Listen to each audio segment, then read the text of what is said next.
ने बार बार क्रिटिसिज्म किया सरकार का, कई बार चिट्ठियां लिखी, ट्विटर के माध्यम से, विरोध प्रदर्शन के माध्यम से, जगह जगह आंदोलन के माध्यम से सरकार को जगाने की कोशिश की। कई बार पत्र के माध्यम से सुझाव भी दिए मुख्यमंत्री जी को, पर स्थिति में कोई परिवर्तन नहीं आ रहा है। और जैसी परिस्थिति थी, मैंने कहा 3 साल पहले 19,700 केस रजिस्टर्ड हुए थे, इस बार 9 महीने में 22,000 केस रजिस्टर्ड हो गए।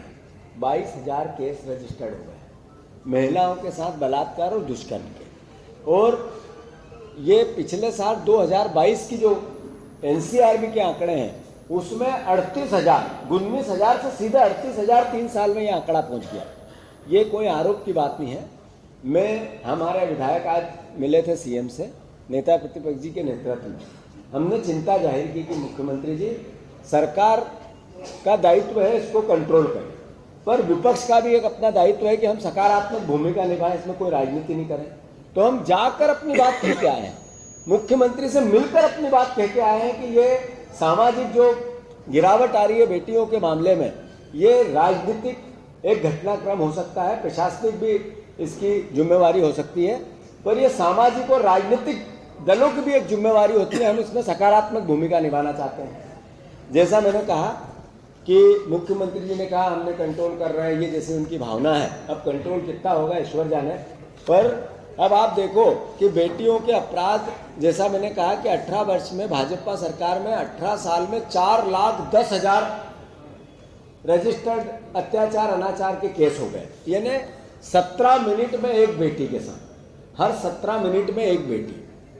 कितनी भयावह स्थिति है कि एनसीआरबी के आंकड़े 2004 भाजपा की सरकार में लगातार जो आंकड़े हर साल बढ़ते रहे, हर साल, मतलब घटने का नाम नहीं लिया। कारण क्या था? न पुलिस कर्मचारी पूरे हैं, न महिला कर्मचारी पुलिस विभाग में सब इंस्पेक्टर हवलदार से लेकर टीआई तक होने चाहिए, वो 50% भी नहीं। जो स्ट्रक्चर है पुलिस विभाग का, वो जो गृह मंत्री जिनके पास है वो बातें बहुत करते हैं, भाषण बहुत देते हैं, पर पुलिस विभाग को जो इक्विपमेंट मिलना चाहिए इन तरह के अपराधों को रोकने के, उसमें हम देश में सबसे फिसड्डी है, बिहार से भी ज्यादा। मतलब जो सबसे नीचे के राज्यों में गिनती आती है वो मध्य प्रदेश की। तो एक तरफ मुंह से अपराध तो नहीं रुकेंगे, भाषण से अपराध तो नहीं रुकेंगे, आपको उसके लिए कुछ तो ऐसा करना पड़ेगा जिसमें अपराध रुके। हम भी आरोप लगा दें सरकार पे, उससे भी अपराध नहीं रुकेंगे। इस सरकार को जागना पड़ेगा, संसाधन और उसके लिए बजट का प्रोविजन करना पड़ेगा। जो हमारी फोर्स है, पुलिस फोर्स, उसको उस तरीके से लेस करना पड़ेगा। समाज में पुलिस के प्रति रिस्पेक्ट बनानी पड़ेगी।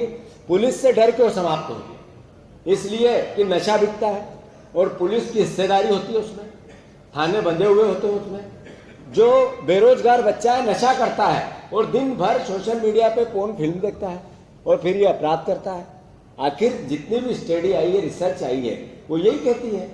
तो दिन भर बेटा बेरोजगार, मतलब दोषी है बीजेपी की सरकार। फिर दिन भर 24 घंटे में से 12, 13, 14, 15 घंटे मोबाइल पे, सोशल मीडिया पे रील्स देख रहा है और फिर इस विकृति को आत्मसात करके रिएक्शन दे रहा है। मतलब एक कारण है ये कि ये सरकार ने न इक्विपमेंट दिए इसलिए दोषी, न पुलिस फोर्स को कंप्लीशन दिया, पूरा कंप्लीट किया इसलिए दोषी। 20 साल से यही है। फिर इस सरकार ने पुलिस को इस तरीके से ट्रेन नहीं किया इसलिए दोषी। फिर नशा इतना ज्यादा नशीला प्रदेश बना दिया, उसके लिए ये दोषी। और फिर उसके बाद बेरोजगारी इतनी है कि रोज रोजगार के नहीं है तो मोबाइल से काम चल रहा है और उससे ये विकृति आ रही है। फिर बीजेपी की सरकार दोषी।